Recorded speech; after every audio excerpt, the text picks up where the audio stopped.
그리스도께서 장래 좋은 일의 대제사장으로 오사 손으로 짓지 아니한 곧 이 창조에 속하지 아니한 더 크고 온전한 장막으로 말미암아 염소와 송아지의 피로 아니하시고 오직 자기 피로 영원한 속죄를 이루사 단번에 성소에 들어가셨느니라.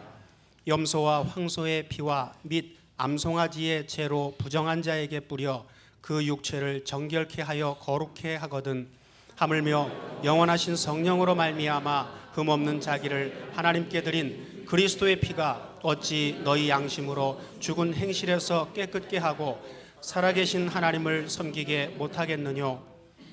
이를 인하여 그는 새 언약의 중보니 이는 첫 언약 때에 범한 죄를 속하려고 죽으사 부르심을 입은 자로 하여금 영원한 기업의 약속을 얻게 하려 하심이니라. 유언은 유언한 자가 죽어야 되나니 유언은 그 사람이 죽은 후에야 견고한즉 유언한 자가 살았을 때에는 언제든지 효력이 없느니라. 이러므로 첫 언약도 피 없이 세운 것이 아니니 모세가 율법대로 모든 계명을 온 백성에게 말한 후에 송아지와 염소의 피와 및 물과 붉은 양털과 우슬초를 취하여 그 책과 온 백성에게 뿌려 이르되 이는 하나님이 너희에게 명하신 언약의 피라 하고 또한 이와 같이 피로써 장막과 섬기는 일에 쓰는 모든 그릇에 뿌렸느니라. 율법을 쫓아 거의 모든 물건이 피로써 정결케 되나니 피 흘림이 없은즉 사함이 없느니라. 다 같이 읽겠습니다. 그러므로 하늘에 있는 것들의 모형은 이런 것들로서 정결케 할 필요가 있었으나 하늘에 있는 그것들은 이런 것들보다 더 좋은 제물로 할지니라. 아멘. 예. 오늘은 매년 한 번씩 돌아오는 고난주간입니다. 예. 다 같이 합시다. 유언은 유언한 자가 죽어야 되나니. 예. 오늘은 누가 십자가에 죽으신 날이죠?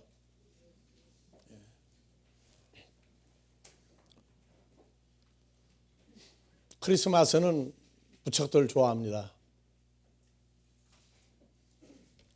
세상 나라에서도 그 나라와 민족을 위해서 수고하고 애쓰다가 죽어간 사람이 있으면 그 죽은 날을 아주 애통해하고 더 오래 살았으면 또는 여러 가지 안타까운 얘기들을 많이 하고 그날은 웃을 일이 있어도 웃는 것도 자제하죠.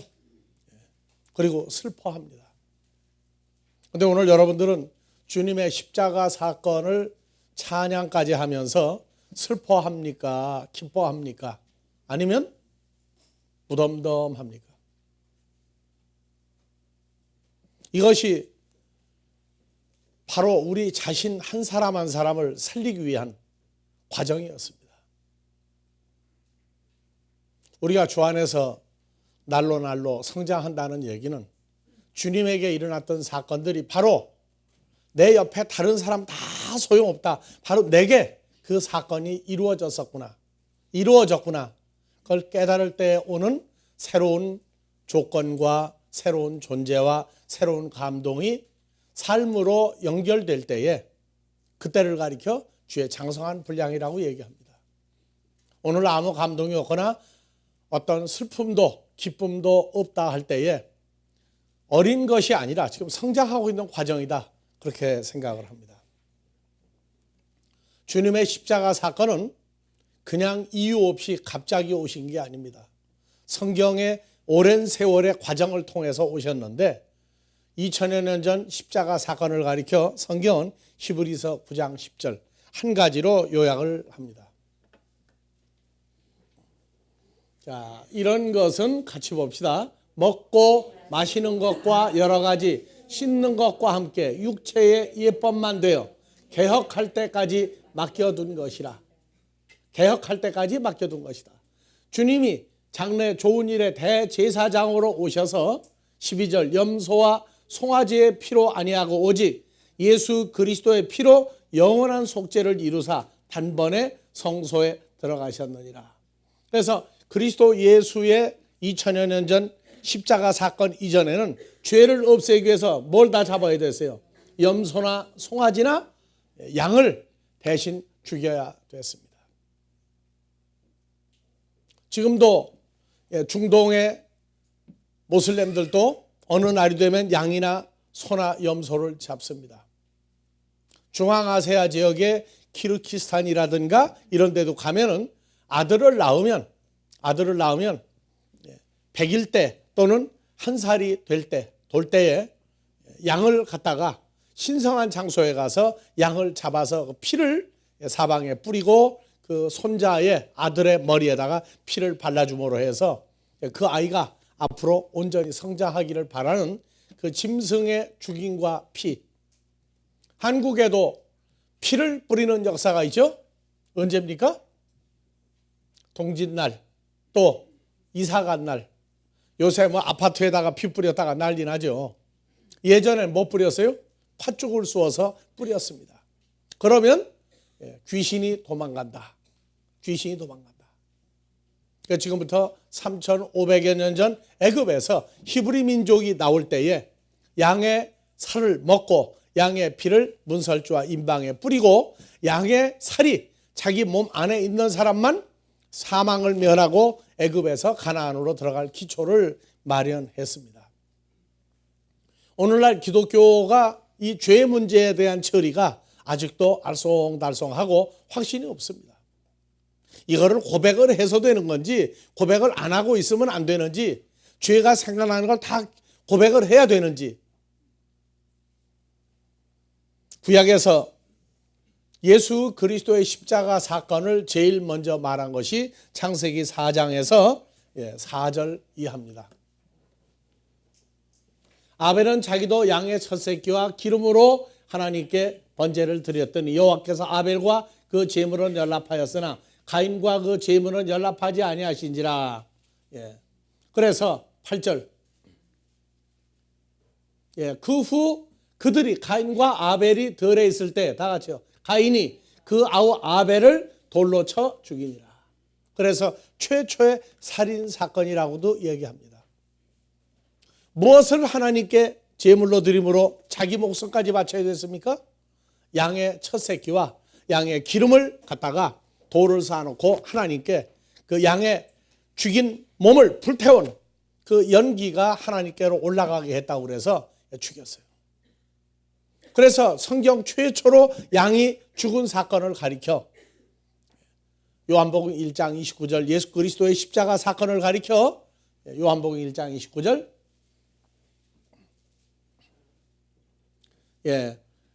이튿날 세례 요한이 예수께서 자기에게 나오심을 보고 가로되 다 같이요. 보라 세상 죄를 지고 가는 하나님의 어린 양이로다. 세상 죄를 지고 가는 하나님의 어린 양이다. 그래서 하나님의 아들 예수 그리스도를 죄를 지고 가는 어린 양으로 얘기했습니다. 오늘날 우리도 성경에서는 시편 100편 3절에 우리 보고도 양이라고 해요.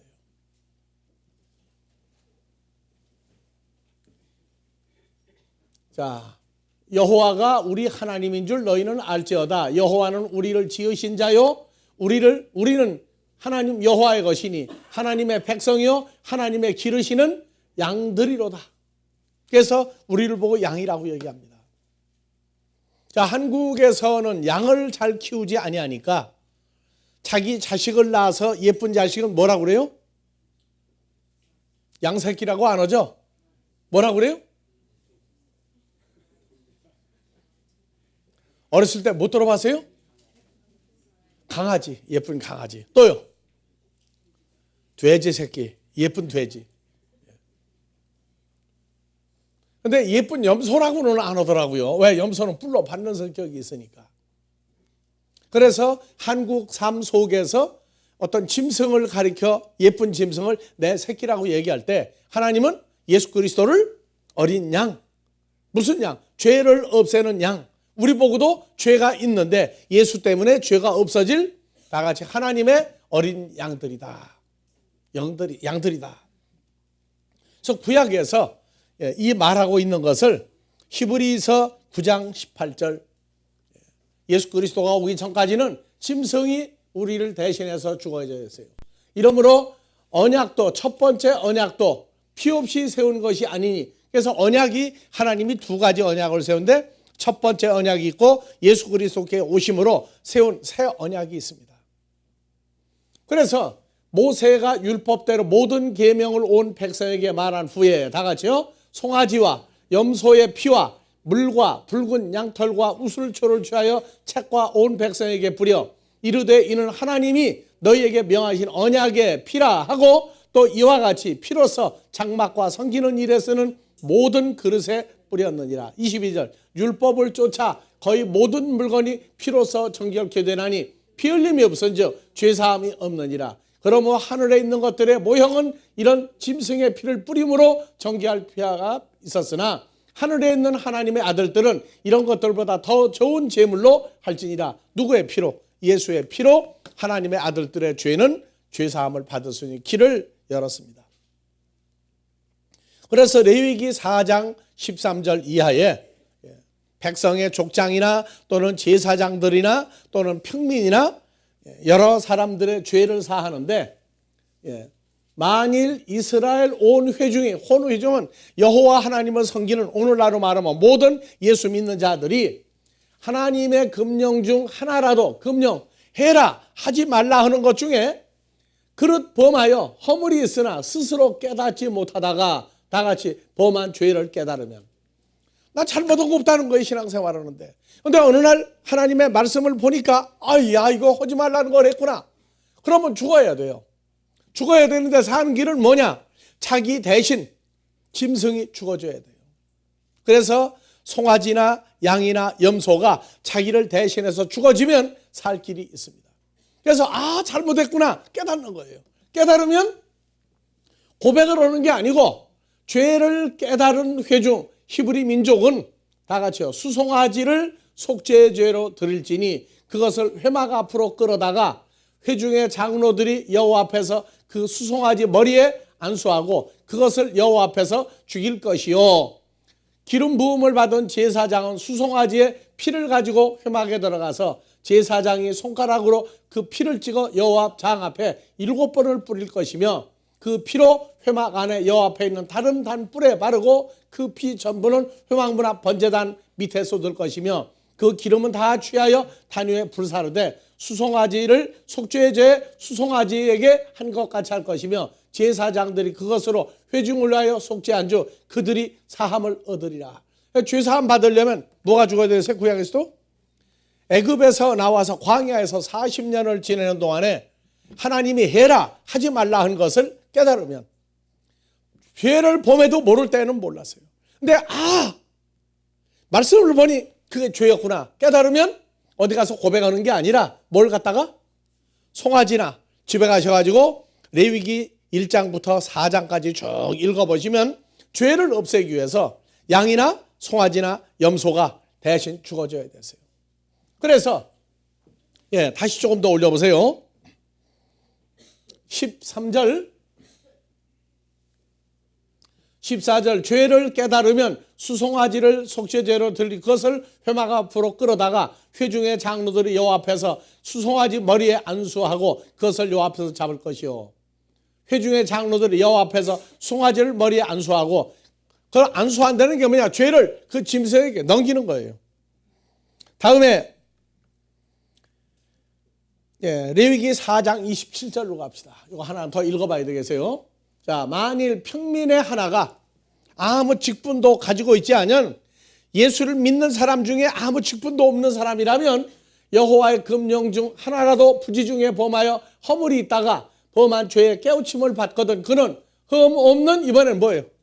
암염소를 끌고 와서 범한 죄를 인하여 그것을 예물로 삼아 그 속죄제 희생의 머리에 안수하고 희생을 번제소에서 잡을 것이요, 제사장은 피를 찍어다가 번제단 뿔에 바르고 피를 전부 제단 밑에 쏟고 해서 기름도 피도 다 태웠어요. 그래서 자 조금 더 올려요. 범한 죄에 깨우침을 받거든 그는 흠없는 암염소를 끌고 와서 범한 죄를 인하여 예물로 삼아 속죄제 그 암염소 머리에 안수하고 희생을 번제에 잡을 것이요. 그래서 한번 그 번제단 한번 보여줘봐요. 자, 이게 광야에 40년 동안 버티고 있던 성소, 지성소가 안에 있고 이걸 보고 회막이라고 그래요.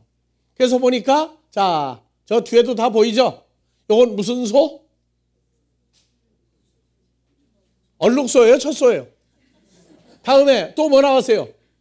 황소. 그 다음에 이거 밖에 보니까 뭐 있어요? 양. 요거는요? 염소. 해서 이 안에 보니까 흰 옷 입은 사람들이 제사장들이에요. 평상시에 모르고 지내다가 보니까 야, 그때 그거 내가 죄를 범했구나. 큰일 났네. 큰일 났네 하고 그냥 끝나면 죽어버리는 거예요. 자기도 죽고 아들도 죽어야 돼요. 대가 끊어져요. 그래서 반드시 송아지나 양이나 염소를 끌고 가는데 이 안에 들어가서 뭐 얘기해요? 전부 다? 오늘날로 말하면 화장터예요. 양이나 송아지나 염소를 죽여서 여기다가 태우는데 여기 보면은 지금 양을 잡고 있어요. 한쪽에는. 그런데 양이나 송아지를 잡기 전에 자, 오늘 두 사람씩 짝을 짓습니다. 죄를 지은 사람은 앞에 있는 성경책에다 손을 얹으세요. 실습을 하세요. 나 쳐다보지 말고. 성경책이 여러분들이 지난 6일 동안 알고 지은 죄, 모르고 지은 죄가 지금 성경책에 손을 얹을 때 그게 바로 뭐예요? 양이나 송아지나 염소 머리에 손을 얹는 거예요. 그러면 옆 사람이 뭐라고 그러느냐? 당신의 죄가, 다 같이 당신의 죄가 양이나 송아지나 염소에게 넘겨졌습니다. 넘겨졌습니다. 그러면 지은 죄가 어떻게 돼요? 없어져 버려요. 없어져 버려요. 왜 성경책에 하라고 그러냐면 요새 법원에 가면은 선서 뭐 증인을 할 때 어디다 손 얹어요? 성경책에 손 얹고 거짓말 안 한다고 그러죠. 그래서 양이나 송아지나 염소에게 가서 손을 얹을 때에는 나는 이러고저러고 해서 죄졌다고 안 해요. 그냥 손을 얹으면 돼요. 그래서 예수님이 이 땅에 오셨을 때에 세상 죄를 지고 가는 하나님의 어린 양, 하나님의 어린 양 하는 얘기는 무슨 얘기냐? 우리가 지은 죄를 내가 고백을 한다 안 한다 해서 짊어지고 가는 양반이 아니에요. 죄를 없애는 방법이 예수를 통해서 자기에게 분명하게 이루어진 걸 모르니까 죄를 없애는 방법을 만드는 겁니다. 그래서 고백을 하면 지은 죄를 다 고백을 하고 누가 들을까 봐 골치 아프면 써가지고 그래도 그리고 완전히 없애는 방법은 그 종이를 태워가지고 그 채를 물에 타서 먹으면 죄가 없어진다고. 근데 이거 공교롭게도 죄는 속에 있는 거 빠져나가는데 머리에 있는 건 어떻게 해요? 머릿속에 남은 기억은 어떻게 할 거예요? 그래서 어디는 뭐 그 말씀 전하는 사람한테 고백을 하면은 또 뭐 용서받는다고. 아니요. 우리가 예수를 믿는다 하는 얘기는 어디 가서 고백을 했다 또는 남이 모르게 뭐 했다 방언으로 기도했다 그래서 없어지는 게 아니에요. 그리스도 예수와의 만남이 이루어지면 우리가 과거에 지었던 모든 죄는 알게 지었던 모르고 지었던 모든 죄가 한꺼번에 다 없어져요. 한꺼번에 다 없어지게 되세요. 그리고 누구 안에 들어가요? 고린도서 5장 17절 누구든지 그리스도 예수 안에 있으면 새로운 피조물이라 이전 것은 지나갔으니 다 같이 보라 보라 새 것이 되었도다. 그래서 그리스도 예수 안에 들어가 버리면 죄를 고백을 했든 안 했든 어디 가서 죄사함을 받았든 다 소용없어요. 그건 사람들이 만드는 방법이에요. 예수 안에 들어가지면 그때 죄인이 의인이 돼서 그리스도와 연합이 되도록 되어 있습니다. 그거를 깨달아지지 않으니까 별 방법을 다 만들어서 이런 방법 쓰고 저런 방법 쓰고 고백을 하고 나는 예수를 믿겠습니다 한다고 그래서 죄가 없어지는 거 아니에요. 예수를 믿으면서 가장 큰 중대한 문제는 죄라고 하는 것이 무엇이며 죄가 어떻게 완전히 없어졌는지 다 같이 완전히 없어졌는지 이것을 성경을 통해서 배워야 돼요. 모르면 남이 말하는 대로 쫓아다닐 겁니다. 남의 방법을 쓰고 난 죄사함 받았다고 할 겁니다. 아니요. 하나님 나라에 가는데 죄인은 죄를 고백한다고? 아니요. 주님과 연합이 되는 사건이 죄를 완전히 없애는 사건입니다.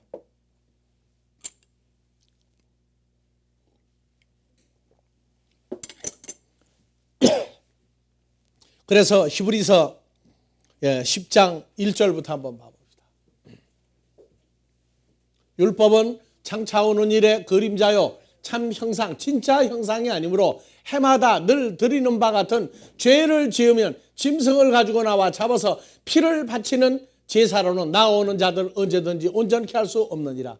그렇게 아니하면 섬기는 자들이 단결케 되어 다시 죄를 깨닫는 일이 없으리니 어찌 죄를 위하여 제물 드리는 일을 그치지 아니하였으리요. 그러나 이 제사들은 해마다 날마다 죄를 생각해야 하는 것이 있으니 4절 다 같이요. 이는 염소 황소와 염소의 피가 능히 죄를 없이 하지 못함이라. 5절 그러므로 세상에 임하실 때에 가라사대 하나님이 제사와 예물을 원치 아니하시고 오직 나를 위하여 한 몸을 예비하였도다. 한 몸을 예비하였도다. 바로 예수 그리스도를 위해서 주님이 자신의 몸을 제물로 드려야 한다는 것을 알았습니다. 그래서 10장 9절 그 후에 말씀하시기를 보시옵소서 하나님의 아들 예수가 하나님의 뜻을 행하려 왔나이다 했으니 첫 것을 폐하시면 짐승이 대신 사람들의 하나님 백성의 죄를 지고 죽어야 하던 짐승을 죽이던 행위와 모든 고백을 폐하시면 둘째 것 예수 그리스도를 세우려 하심이라. 이 뜻을 쫓아 다 같이요. 그리스도 예수의 몸을 단번에 하나님 앞에 십자가에 들이심으로 말미암아 우리가 거룩함을 얻었노라. 그래서 십자가 사건은 단번에 죄 없는 예수의 몸을 십자가에 죽이심으로 그 예수와 죽었다가 부활한 예수와 연합해서 새로운 피조물이 되면 지은 죄에 대해서 말하지 않겠다고 성경은 얘기하고 있어요. 예수를 믿는다고 해놓고도 계속 가서 무슨 죄를 지었으니 하는 것은 사람의 방법입니다. 그래서 자 히브리서 9장 23절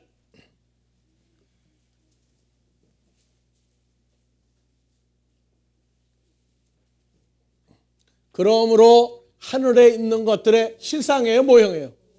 모형은 이런 것들로서 정결케 할 필요가 있었으나 짐승을 잡아서 그 피를 바르고 피를 뿌리고 짐승을 태우고 몸도 태우고 기름도 태우고 하는 것으로 죄를 없애고 정결할 필요가 있었으나 이거는요 끝나고 나면 또 죄가 또 생각이 나.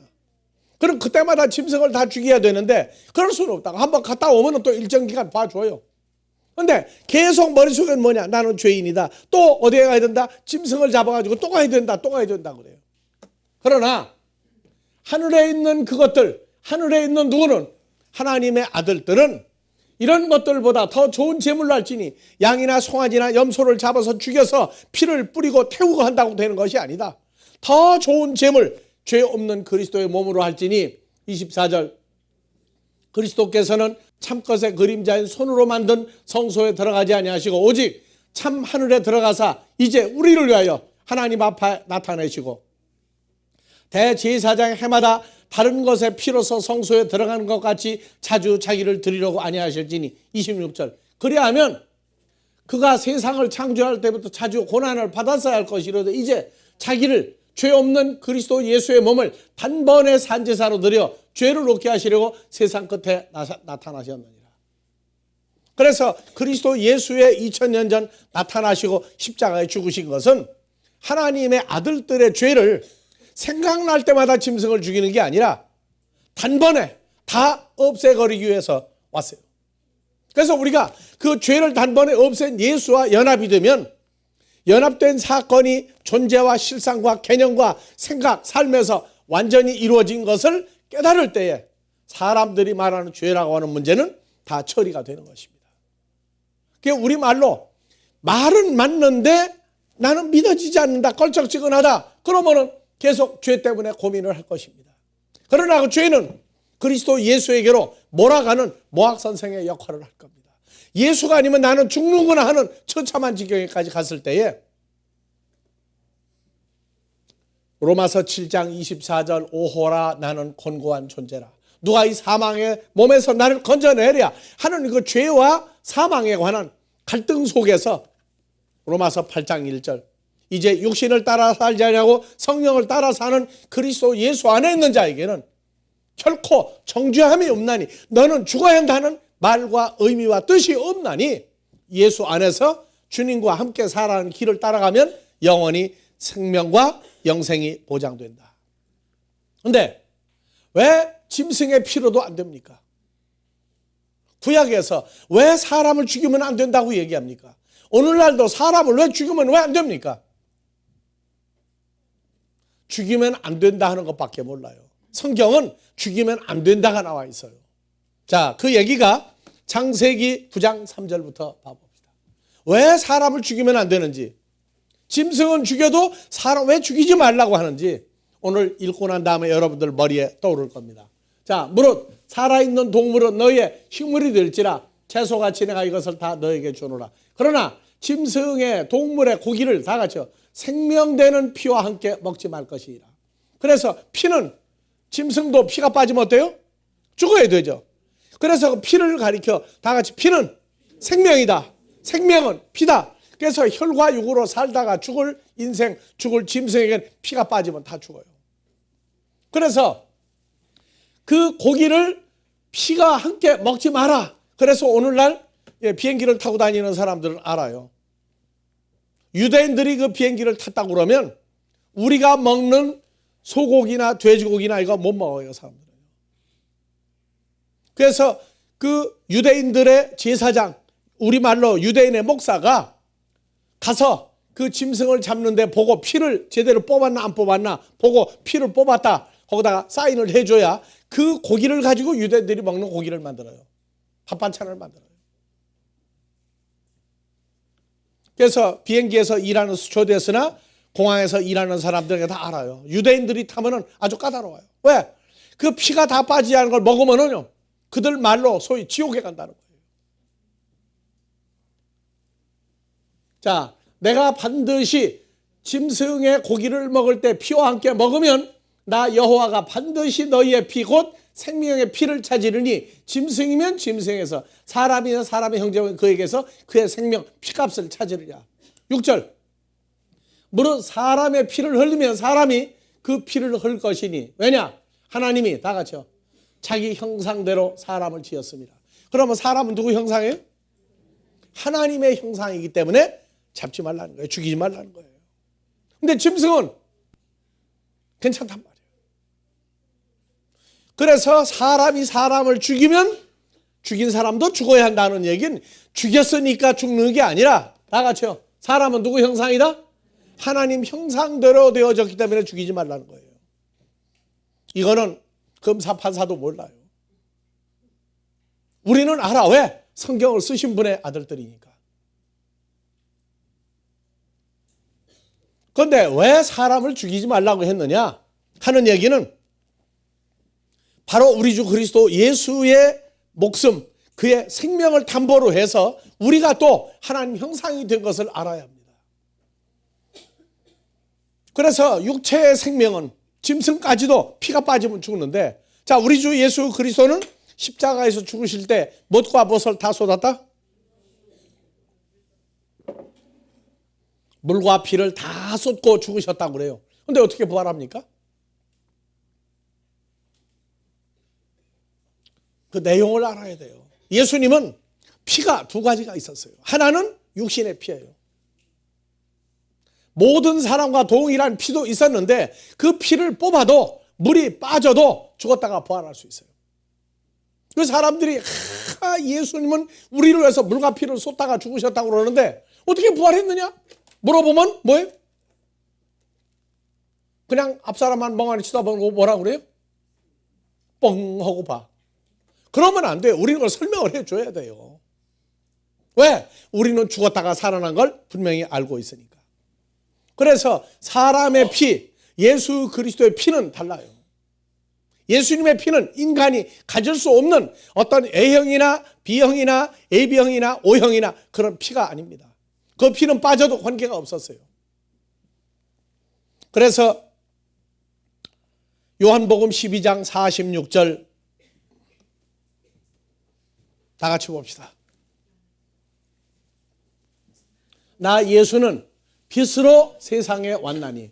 예수님이 온데 빛으로 왔어요. 빛으로. 근데 아까 자 사람의 생명은 뭐라고 했어요? 피라고 했죠. 피는 바로 뭐하고 똑같아요? 생명과 피는 같아요. 그래서 생명과 피가 같다는 의미 전달의 연결이 계속될 때에 요한복음 1장 3절 4절을 보면은요, 거기에 생명이 나와요. 생명이. 이 생명은 바로 예수님에게 뭘로 바뀐다고요? 빛으로 바뀌어요. 그래서 만물이 예수로 말미암아 지은 바 되었으니 지어진 만물이 하나도 예수가 없이는 만들어진 것이 없느니라. 예수 그리스도 안에 뭐가 있었으니? 예수 안에 생명이 있었으니, 이건 뭐가 있을까요? 피가 있었던 거죠. 그런데 피는 생명인데 그 생명은 사람들의 뭐라고요? 빛이라고 그랬어요. 그래서 성경에 다 같이 육신의 피, 육신의 생명. 그런데 예수님에게 가서는 그 육신의 피가 뭐로 바뀌었다? 생명인 빛으로 바뀌었어요. 요 연결점이 연결될 때에 주님은 빛으로 세상에 왔다 할 때 생명으로 온 거예요.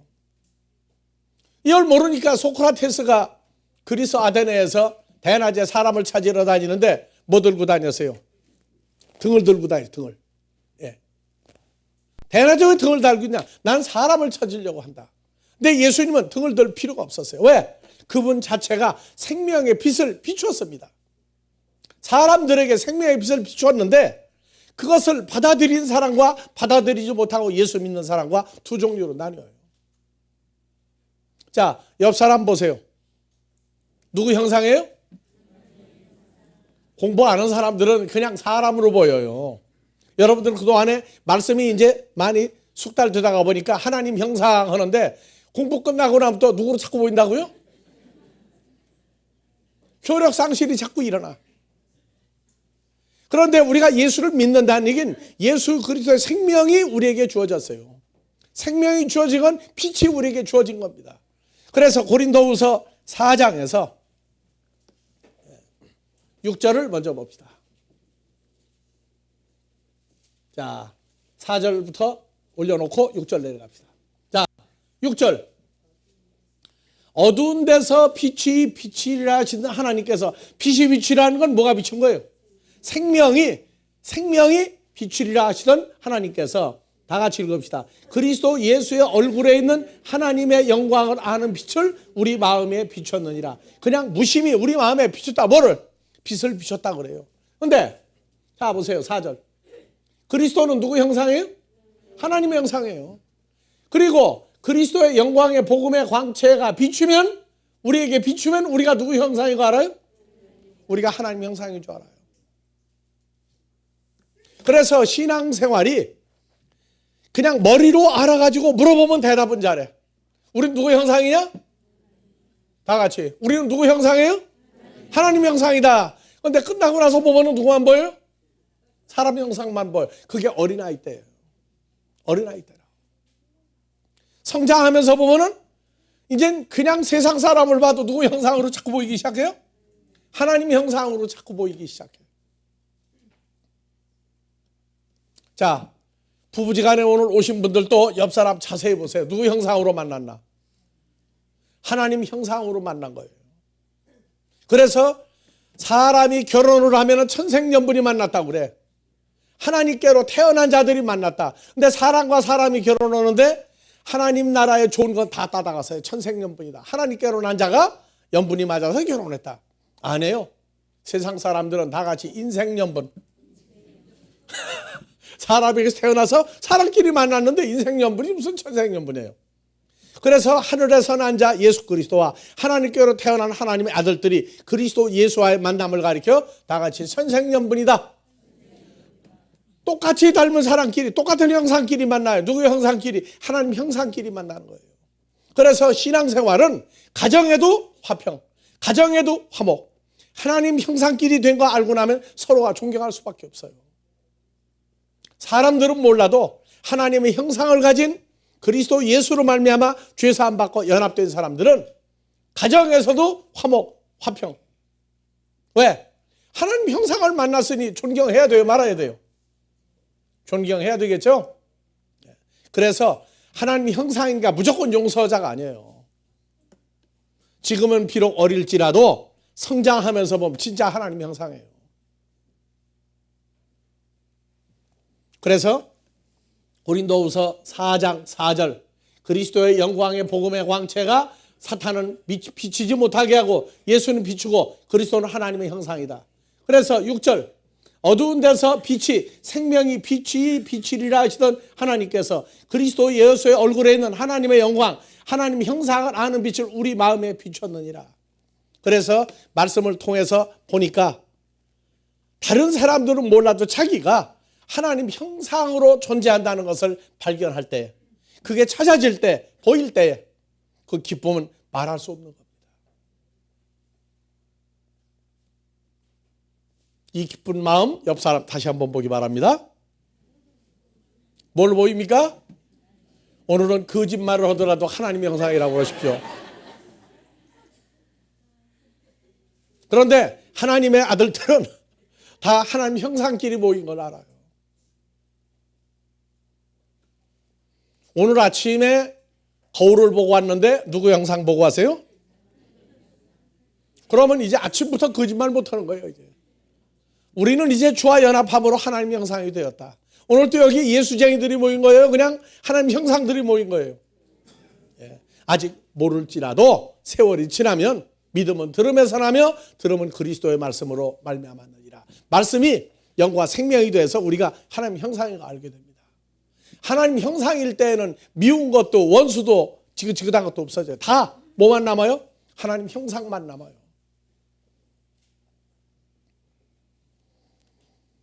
자, 그래서 우리가 어리고 연약할 때에는 교회에서 뭘 해요? 성찬식을 일주일에 한 번, 뭐 한 달에 한 번, 석 달에 한 번, 6개월에 한 번, 1년에 한 번씩이라도 성찬식을 해요. 그 성찬식을 그냥 예수님이 올 때까지 그냥 기념한다, 기억한다. 영접하고 나서도 맨날 하고 앉았어요. 영접하고 오시는 것하고 구분을 못해서 그래요. 자, 완성된 것 요한복음 6장 54절 이하를 한번 봐봅시다. 그리스도의 십자가 사건, 우리를 위해 죽으신 것은 우리를 살리시는데, 자, 나 예수의 살을 먹고 나 예수의 피를 마시는 자는, 피가 뭐였어요?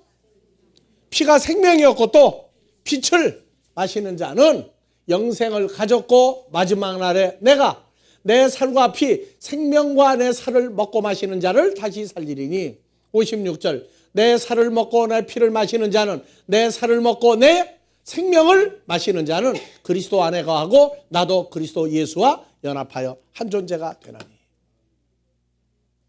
그래서 우리는 세상 사람들이 먹고 마시고 매일 아침 되면 가는 그것이 아니라, 그건 별도로 그리스도와 연합하여 예수의 살과 피를 먹고 마심으로 우리는 늘 새 생명 가운데 사는 존재들이 되었습니다. 이것이 주의 십자가 사건을 통해서 사도행전 4장 12절 천하 인간의 어떤 사람도 어떤 위대한 인물도 하나님의 아들들을 살릴 수는 없습니다. 자, 다른 존재로서는 구원을 얻을 수 없나니 천하 인간의 구원을 얻을 만한 다른 이름 존재를 우리에게 주신 일이 없다. 오직 누구밖에 안 줬어요? 예수 존재 이외에는 아무 존재도 우리에게 준 적이 없습니다.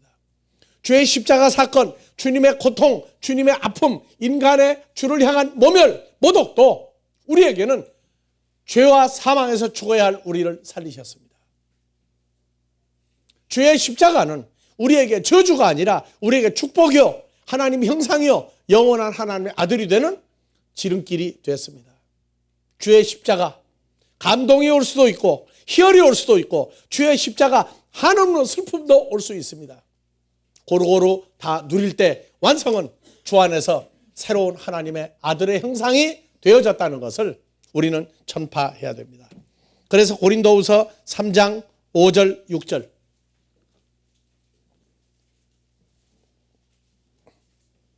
우리가 무슨 일이든지 우리에게서 난 것 같이 생각하여 스스로 만족할 것이 아니니 우리의 만족은 오직 하나님께로서 났느니라. 예수님이 또한 우리로 다 같이요 새 언약의 일꾼 되기에 만족해야 했으니 의문으로 하지 아니하고 오직 성령으로 함이니 의문은 죽는 것이요 영은 살리는 것이니라. 그래서 우리는 다 새 언약의 일꾼이라고 합니다. 새 언약의 일꾼은 사람들에게는 그냥 자기들과 똑같은 형상입니다.